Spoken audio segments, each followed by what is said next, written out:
World records this year. World records, Olympic golds. That's what we're going for. If there's a theory about throwing, it probably involves me, and it probably involves me beating people. That's my theory. Beat them. You know, if there's any theory out there that's worthwhile, that's it. I just want to be remembered. You have to show up every single major championship and do something incredible every single time. Turn them inhibitors off. Uninhibited.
No, I think it's actually the phenomenon going on in the shot put in the U.S. right now. I think it has to do with a nature nurture thing, because like when I was throwing, I mean, yeah, the guys were all good, but they were sporadic good, meaning they didn't throw good all the time. Like Dina would throw, and none of them were throwing really far. Like they would throw like 21 meters a lot and shit like that. But like now, we throw good. There's 4 of us that throw far all year round, you know?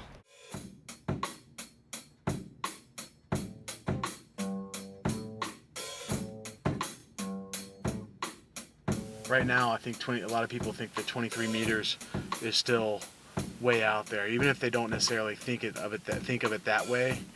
Psychologically, somewhere in their subconscious, something's saying, you know, it's limiting us. It's limiting us. No, we can't throw 23 meters. You can't throw 23 meters. But I think as we get a number of people up in the 22 meter range, it's going to happen, because it's just the next logical progression. And rather than worrying about the record, we're going to be worrying about the competition and trying to throw farther and farther and farther. It's going to drive us to throw farther. And I think that's when the record's going to go down. I think it'll go down in the next couple of years.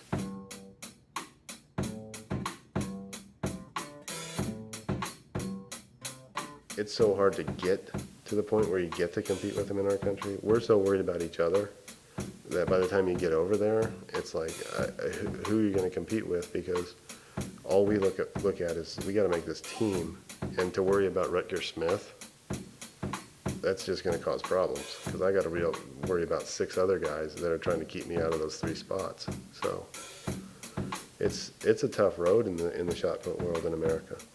There's no room to be thinking about other countries until you've made that team.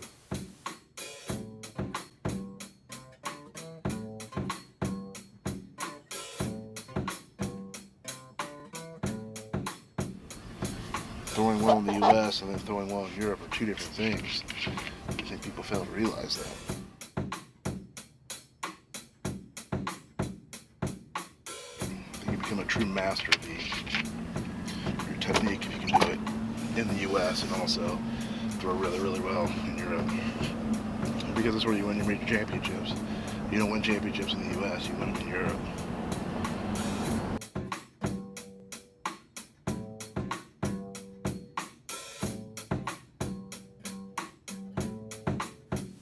we've created an artificially inflated environment. And I say artificially, I don't mean artificially, you know. I'm talking more along the lines of people in our country. When this shot put revolution first started, there was a massive appreciation for what we were doing. I mean, we have become one of the centerpiece events. It's the 100, the shot, and the mile. Those are their centerpiece events now.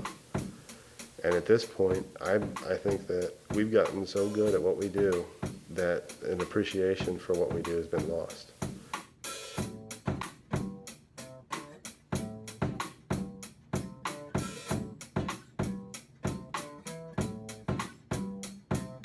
I threw my whole freshman year, and the best person I saw was Jamie Byer, who was in college still.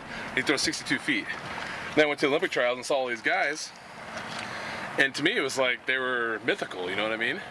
Where now, you know, we throw so much, and these guys get to compete against us so many more times, that now they believe that they can, you know, they see us, they see that we're made of, you know, we put our shoes on the same way, you know, one at a time and shit like that.